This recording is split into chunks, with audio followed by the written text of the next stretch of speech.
आप देख रहे हैं मीडिया टुडे 24 में आपके साथ जफर हसन सिद्दीकी। राजनीति के कद्दावर नेता, पूर्व कार्यवाहक मुख्यमंत्री उत्तर प्रदेश, सौम्य स्वभाव के लेकिन राजनीतिक मुद्दों पर मुखर होकर अपनी बात रखने वाले नेता के तौर पर जाने जाते हैं।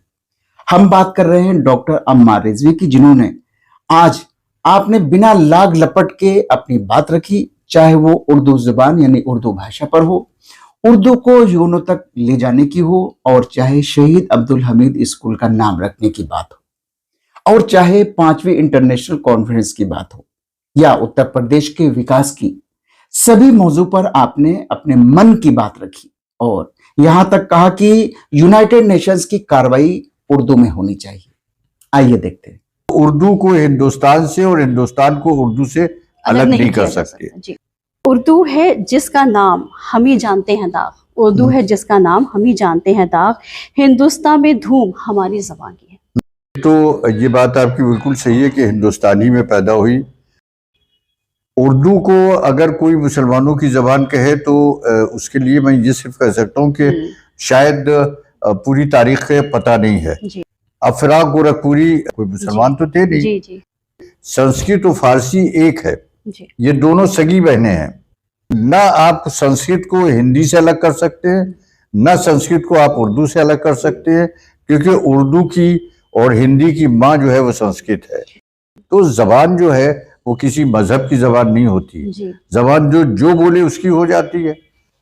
एक तो बात ये याद रखना चाहिए कि उर्दू उन 14 जबानों में है जिसे कॉन्स्टिट्यूशन ने एक्सेप्ट किया है, अप्रूव किया है और उसको अपने यहाँ जगह दी है। तो यूनाइटेड नेशंस की भी कार्रवाई जो है वो उर्दू में होना चाहिए। तो उर्दू जो है वो हिंदुस्तान में ही पैदा हुई, यहाँ पली बड़ी है, लेकिन यहाँ पे उर्दू को इतना इससे कतराया क्यों जा रहा है हिंदुस्तान में? देखिए, उर्दू जो है, एक तो ये बात आपकी बिल्कुल सही है कि हिंदुस्तानी में पैदा हुई और उर्दू को हिंदी से आप अलग नहीं कर सकती, क्योंकि जितने वर्ब्स हैं जो फेल हैं जिसे क्रिया कहते हैं वो सब एक हैं। आप मुझसे बात कर रही हैं, मैं बोल रहा हूँ, मैं बैठा हूँ, मैं खाना खा रहा हूँ। तो उर्दू एक ऐसी जबान है जिसे ये कहा जाए कि खाली नेशनल इंटीग्रेशन की बात नहीं करती बल्कि इंटरनेशनल इंटीग्रेशन की बात करती है, कि इसके अंदर खाली फारसी के तो बहुत कम अल्फाज हैं, उससे कम अल्फाज जो है वो अरबी के हैं और सबसे ज्यादा तो हिंदी के हैं और संस्कृत। देखिए, इन तीनों लैंग्वेजेस की अगर कहा जाए कि इनकी माँ कौन है तो संस्कृत है। संस्कृत जो है वो उर्दू की भी माँ है, संस्कृत जो है वो हिंदी की भी माँ है। और आप जानती हैं कि संस्कृत और फारसी एक है, ये दोनों सगी बहनें हैं जो ईरान में पैदा हुई, ईरान के ये एशिया माइनर पे। और जब आर्यंस यहाँ पर आए तो संस्कृत जो है वो, अब संस्कृत में आप समझिए कि मादर है, उसमें फारसी में मादर है, संस्कृत में मातृ है, संस्कृत में भ्रातृ है, फारसी में ब्रदर है, संस्कृत में अंगुष्ठ है, फारसी में अंगुष्ठ है। सब तो एक ही, न मालूम कितने लफ्ज जो है वो एक ही है। अच्छा, और जब अगर दूर से कोई संस्कृत बोल रहा है या फारसी बोल रहा है तो आपको पता नहीं चलेगा कि ये फारसी है या संस्कृत। मिसाल के तौर पर मैं दूर से कह रहा हूँ कि कुर्बानत शवम, फिदायत शवम, और वहां बाहर से संस्कृत वाला बोल रहा है सत्यम शिवम सुंदरम। तो आप देखिए, माँ पर मीम पर टूटता है मामला।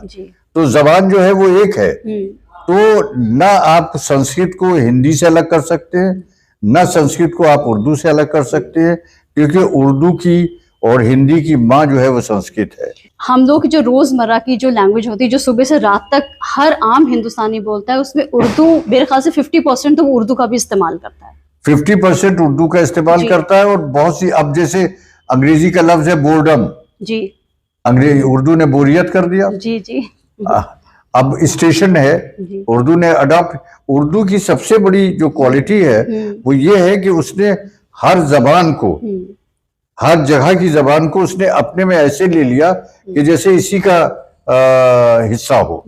तो चूंकि ये एक कैंट लेवल पे मतलब कहा जाता था कि जहाँ पे फौजी सब रुकते थे उसमें हर मुल्क के फौजी होते थे, वो तरह तरह की जबानें बोलते थे, तो वो सबकी जबानें जो है वो एक जगह पर आ गई। जहाँ तो ये पर उर्दू जो है वो सिर्फ मुसलमानों की जबान तो नहीं है? उर्दू को अगर कोई मुसलमानों की जबान कहे तो उसके लिए मैं ये सिर्फ कह सकता हूँ कि शायद पूरी तारीख का पता नहीं है। जी उर्दू के अफरा गोरखपुरी क्या थे, कोई मुसलमान तो थे नहीं। जी जी रतनदास शशार कोई मुसलमान तो थे नहीं। जी ये पंडित चकबस्त नारायण मुल्ला चकबस्त नारायण चकबस्त कोई मुसलमान तो थे नहीं। जी ये जी, आनंद ऐसे एक नारायण शायर मुल्ला गुजरा कोई है। वो जी तो थे नहीं। जी अरे न मालूम कितने आज भी पंजाबी में, अच्छा हिंदी में आप ले लीजिए, ये जो ब्रिज भाषा है, जी ब्रिज भाषा में मलिक मोहम्मद जायसी, जी मलिक मोहम्मद जायसी देखिए पूरा वो जो है वो सारा है। जी तो अब रहमान जी अब्दुल रहीम खान खाना, जी रहमान हिंदी में दोहे, हिंदी में तमाम सब चीजें। तो जबान जो है वो किसी मजहब की जबान नहीं होती। जी जबान जो जो बोले उसकी हो जाती है। और जबान का मतलब ये कि समझने, आप जो आपके एहसासात है, जज्बात है, उसको समझा रहे हैं। कभी आप वो अंग्रेजी में समझाते हैं, कभी आप उर्दू में समझाते हैं, कभी फारसी में समझाते हैं, कभी आपको लफ्ज नहीं मिलता कोई तो अंग्रेजी का कह देते हैं। जी आपने भी इसको संसद तक पहुंचाने के लिए काफी मेहनत की है। नहीं, मैंने तो देखिए, मैंने हमारा जो इंटरनेशनल कॉन्फ्रेंस जो अब 5वीं कॉन्फ्रेंस हम करने जा रहे हैं, जी ये शायद पहला वो है कि 5 कॉन्फ्रेंसेस बराबर हुई हैं। वरना लोग एक कॉन्फ्रेंस करके वो समझते हैं कि हमने काम पूरा कर लिया। जी हमारा कुछ एजेंडा है। जी हमारा एजेंडा ये है कि जो हिंदुस्तान के बाहर जो जबान उर्दू है वो किन किन मुल्कों में किस किस तरह से जो है वो बोली जा रही है, जी और उसको किस तरह से वहाँ के लोगों को हम अपने मुल्क में ला सकते हैं। जी हमारी हुकूमत ने भी जी जो है, यानी गवर्नमेंट ऑफ इंडिया ने भी, मौजूदा गवर्नमेंट ने भी उर्दू के लिए बहुत काम किया। फॉर एग्जांपल एनसीपी, अब जैसे मेरे मुंह से फॉर एग्जांपल निकल गया, जी मिसाल के तौर पर बाद में आया, फॉर एग्जांपल निकल गया। जी तो ये उर्दू की सिफत है कि जो जबान आप इसमें बोल दीजिए बस वैसे ही लगता है कि इसी जी, की जी। जबान है। अब एक बहुत काबिल तारीफ कदम उठाया है ओम बिरला साहब ने, जो हमारे स्पीकर हैं जी लोकसभा के। एक तो बात ये याद रखना चाहिए कि उर्दू उन 14 जबानों में है जिसे कॉन्स्टिट्यूशन ने एक्सेप्ट किया है, जी जी अप्रूव किया है और उसको अपने यहाँ जगह दी है। जी तो उर्दू उन 14 जबानों में से है। तो उर्दू को हिंदुस्तान से और हिंदुस्तान को उर्दू से अलग नहीं कर किया जा सकते। सकता। जी अब बहुत से लोग जो है वो उर्दू को अपने यहाँ जबरदस्ती कब्जा कर ले, जी लेकिन आपको फौरन पता चल जाएगा कि असली मालिक कौन है। उर्दू बोलने वाला अगर है लखनऊ का है, हिंदुस्तान का है, जी तो वो जिस तरह से उर्दू बोलेगा वो अलग होगा। और जो कब्जा करने वाले जबरदस्ती है, जब वो उर्दू जी, बोलेंगे वो तो उनके तलफ्फुज से आपको जी। पता चलेगा कि उर्दू नहीं, पंजाबी या कुछ और जबान बोल रहे हैं, सिंधी बोल रहे हैं, जी बिल्कुल। उर्दू नहीं बोल रहे हैं। जी उर्दू का लखनऊ का अलग ही वो दिल्ली तलफ्फुज़ का अलग भी है अलग है। तलफ्फुज, जी जी हैदराबाद का अलग है। जी हर जगह का उर्दू का जो है वो एक अलग है। लेकिन जिन लोगों ने उर्दू को जबरदस्ती हथियाने की कोशिश की है, जी वो अफसोस इस बात का है कि आज तक के तलफ्फुज भी उनका सही नहीं जी हुआ जी है। बिल्कुल बिल्कुल। तो इसके लिए भी मुख्यमंत्री जी और स्पीकर जो ब्रिज भाषा और ये तमाम सब लैंग्वेजेस को, अवधी को सदन में रखा है और अंग्रेजी को, देखिए एक बहुत इनकलाबी कदम जो है वो उत्तर प्रदेश के स्पीकर ने और चीफ मिनिस्टर ने उठाया है। लोगों को उसकी तारीफ करना चाहिए। मुझे अफसोस ये हुआ कि उन्होंने इस मामले को उल्टा फंसा दिया। उर्दू के ऊपर तो बात करने की जरूरत ही नहीं है, जी क्योंकि उर्दू तो सन 82 में है। जी वो सदन में बिल मैंने ही पेश किया था इत्तेफाक से, जब विश्वनाथ प्रताप सिंह जी चीफ मिनिस्टर थे, कि उर्दू को सरकारी जबान बनाया जाए, जी जी और वो बिल पास हो चुका है। तो जो चीज पास हो चुकी है उसको सदन में रखने की जरूरत ही क्या थी। तो ये जो एतराज है बाज लोगों का जी हुकूमत पर और स्पीकर पर, वो बिल्कुल गलत है, बेबुनियाद है। और मैं ये कहता हूँ कि उनकी कम इल्मी है। लेकिन अभी उसको इम्प्लीमेंट तो नहीं किया गया है। नहीं, बहुत सी चीजें जो रह जाती है। जी जब कोई एक्ट पास होता है तो उसकी बहुत सी चीजें रह जाती है, लेकिन धीरे धीरे होता है, तो जी वो हो रहा है। लेकिन उर्दू को मेंशन किया जाना यूं जरूरी नहीं है कि उर्दू का तो बजट ही एक्ट पास हो चुका है। जी जी हाँ।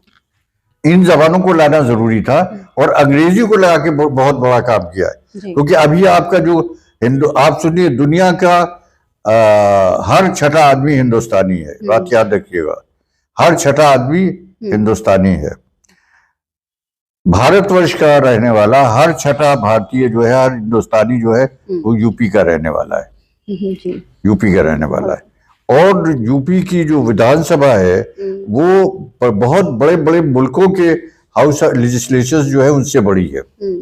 जो हमारे यहाँ जो, तो इतनी बड़ी विधानसभा को आप सिर्फ एक महदूद किए हुए थे, सीमित किए हुए थे। जी, जी। अंग्रेजी में जब आप करेंगे तो मतलब आप एक लैंग्वेज में उसको बांध के नहीं रख सकते। इसको आप जब अंग्रेजी में से करेंगे तो सारी दुनिया में, जी यहां से लेकर न्यूजीलैंड में क्या हो, न्यूजीलैंड में, ऑस्ट्रेलिया में, अमेरिका में, कनाडा में, जी ब्रिटेन में, जर्मनी में, फ्रांस में, आयरलैंड में, हर जगह के ऊपर क्या हो रहा है वो आपको, इवन जहां पर अरेबिक बोली जाती है वहां भी अंग्रेजी सब समझते हैं, जी। जापान में समझते हैं, रशिया में समझते हैं। तो आप यूपी का मैसेज जो है, जब हमारा चीफ मिनिस्टर या हमारा स्पीकर या हमारा कोई पॉलिटिकल लीडर, चाहे वो अपोजिशन का क्यों ना हो, जी जब बोलेगा तो उसकी आवाज जो है वो सारी दुनिया में गूंजेगी। जाएगी। तो बिल्कुल। इसके लिए जितनी भी बधाई जो है, मुबारकबाद स्पीकर साहब को और मुख्यमंत्री को दी जाए वो कम है। क्योंकि हमने यूनाइटेड नेशंस को भी लिखा है कि हिंदुस्तान के बाहर करीब करीब 35 करोड़ लोग जो है वो उर्दू बोलते हैं। जी तो यूनाइटेड नेशंस की भी कार्रवाई जो है वो उर्दू में होना चाहिए।